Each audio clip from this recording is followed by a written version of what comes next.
The second part of this series about B2B lead generation is where we talk about increasing the engagement of your lead generation ads.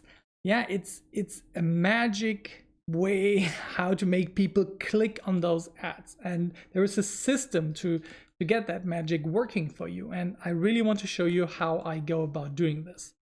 So again, here we have some steps that we go through.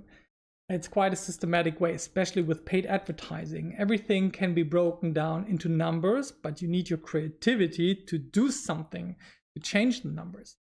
So the first thing I do is I'm looking through my ads and looking for low engagement ads. That means I'm opening up my Facebook, my LinkedIn, my Instagram, my Google Ads Manager, and I look for certain numbers in my ads. Here you can see a screenshot. Let me just read some out for you because it's pretty small. Like, what's the average click-through rate? How many reactions, comments, shares, follows, other social interactions are going on here? So let me introduce you just to the KPIs, to the 5 KPIs I look for most when I'm judging the engagement of the ad. So some people already here are going to ask, Ben, why engagement? Why don't you talk just about the conversion rate? Yeah, because most of the time the problem is that people do not even click on your ad. They do not engage with it, they don't like it, they don't comment it, and zero engagement usually means zero click-through rate. But still, of course, click-through rate is the king here. And we are this is going to be the most important KPI for me. How many people out of 100 are going to click on your ad? On Facebook, I definitely try to stay above 1%. If you see your ad significantly below 1%, no matter which platform you're on, and we are talking about newsfeed ads, yeah, then you really have a problem and you need to do something more engaging, and I'm going to show you what in a little bit. So on display ads, it can be completely different. If you have banners on the internet, if you have like 0.2%, it's totally fine. But if you have a newsfeed ad, which I would highly recommend to start with, LinkedIn, Facebook, Instagram newsfeed, aim for the plus 1% click-through rate. And then I look at the ratio of the money I've spent. Let's say I have spent €100 on an ad. I expect a certain amount of reactions, comments, and shares. So the first question is, does your post entice any reactions, comments, or shares at all? And this is the biggest problem. Most people just do not give a thing about your ads. And this is where you need to change and become creative and become more enticing and emotional in the way you talk to people on social media. If you can't make them care about your ad, either that they love it or hate it, it's very hard to get any kind of commitment afterwards. So a good signal ratio from like euro spent to reactions, comments, and shares is a good indicator that you have a high or low engaging ad. Again, what are the benchmarks? €1 per engagement. That is the minimum I'm looking for. Any engagement, yeah, comments, likes, shares. Of course, I prefer comments and shares over reactions. And then last but not least, there are follows, especially on Instagram. We talked about it a couple of meetups ago, how to generate followers with Instagram ads in a very, very interesting way, where you can get like followers for like 10, 20 cents and cheaper. This is, of course, also very important engagement because this builds up your organic reach over time. And especially on platforms like LinkedIn and Instagram, followers still really mean something. And all your paid efforts can be turned off just by not spending any money on it. But the organic stuff keeps growing. Yeah, and that is something that I always want to build up on the side. So that's part one. Watch out for those engagement KPIs and then do something about it. And that is, of course, what we're going to answer now. So in order to do something about it, you have to understand what your options are, what you can actually change. And here we got a screenshot from a LinkedIn ad setup. And you can already see that you got certain fields that you can access and some that you don't. You see that we have like a description, a picture, title, a call to action. I summed them up in order of importance, I think. The first thing people are going to see is the description that you are writing, either that or the image or video. Those two are by far the most important aspects of your ad. Probably the image or video even more, because that needs to grab the attention, and then people read the introductory description. And there you can start playing. So what kind of image or video is going to work for you? Is it going to be pictures of people? Is it atmospheric shots? Is it animated stuff? Is it slides? Are those carousels? Are those PDFs? You have to find out what does your audience really like and engage with. And you can test it very easily. And I'm going to show you how in a later step. And then you can play with the text that you're writing. You can write short text, you can write long text, you can put in emojis, you can be emotional, you can ask questions, you can just state stuff, you can try to do controversial versus just like normal expression. And then you have the headline. The headline is usually below the video. Let me just switch back to the slide before. The headline is the line of text below the image, and on the right hand side is the call to action.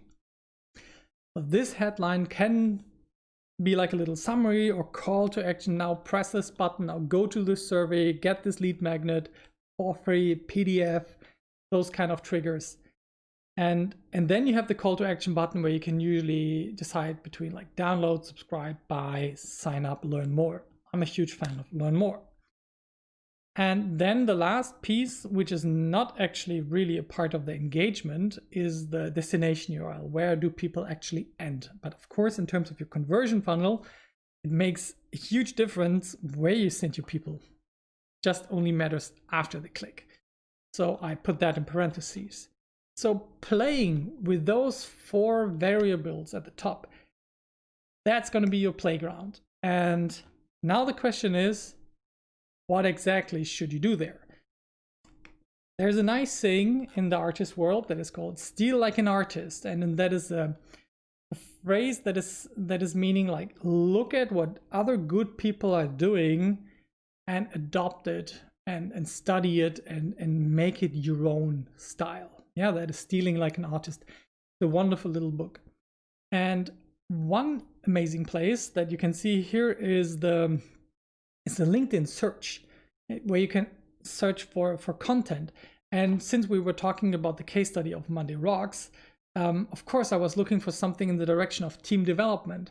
And when I typed in team development and searched for content, I found a post that has a ridiculous 60,000 reactions and a couple of thousand comments. And you can study those posts and you can see, were they just from a big account, from a huge influencer? No, in this case not. What make people tick? And you can make like a leaderboard of the best posts that you have ever seen and that you have produced yourself.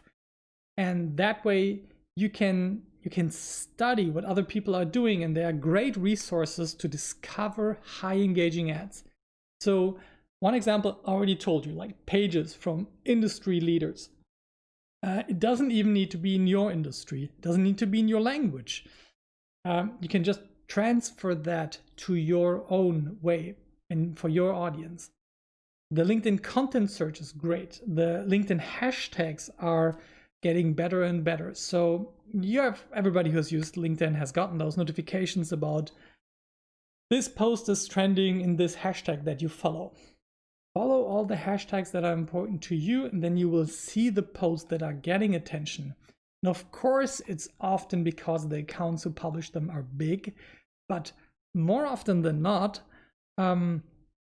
they are just posts that really got some traction and reactions from the community, even from a small account. You can see it just by checking out the number of followers and usual reactions. And this is how you find out what is working right now on those platforms. And you have an unlimited supply essentially of content ideas from the hashtags. And then there are platforms like BuzzSumo, where you can find the most shared content on a certain topic. Or you have tools like Canva that help you to design posts and that already have a huge library of stuff to show you. Let me just show you Canva for a second. And this is also the next step. Like, Canva is my favorite tool to design posts, not only image posts, but by now they also do animations and video posts, PDFs, and we do most of them in Canva. And the reason is that we do not want to make it too hard for us to create good looking posts. I cannot tell you how many people are telling me, yeah, I need to give this to my designer. Yeah, I need to put it in the pipeline of the agency. And I'm always like, really? Is that it? Do you always have to wait for your designer to get something through? Like a week or two? That's not the speed that we need to work at. What you need to get your designer to do is to create awesome templates that you can use in order to create something that is important, that is cool for your brand. Yeah, and that you stay on brand. That is important, I agree. But you need to be able to create like 5 pieces in an hour. Yeah, that is the speed that we need to work at. And Canva is really a tool that helped me. And along with Canva, there are some other tools that I've found very useful in the past and that I've seen in projects work really great. So if you're already in the Adobe world, yeah, like you have Photoshop, InDesign, all that good jazz, then there is something very similar to Canva called Spark, spark.adobe.com, great iOS and Android app that also does great animations of text and images, backgrounds. Then there is Magisto from Vimeo. I think Magisto is actually the best way to sign up for Vimeo because it's a free video editing tool online that comes with a Vimeo subscription that is actually cheaper and on the Vimeo page. Then there is Storyblocks. Storyblocks.com is a page where even Hollywood producers go to get sound effects, stock images, stock videos. It's insanely cheap.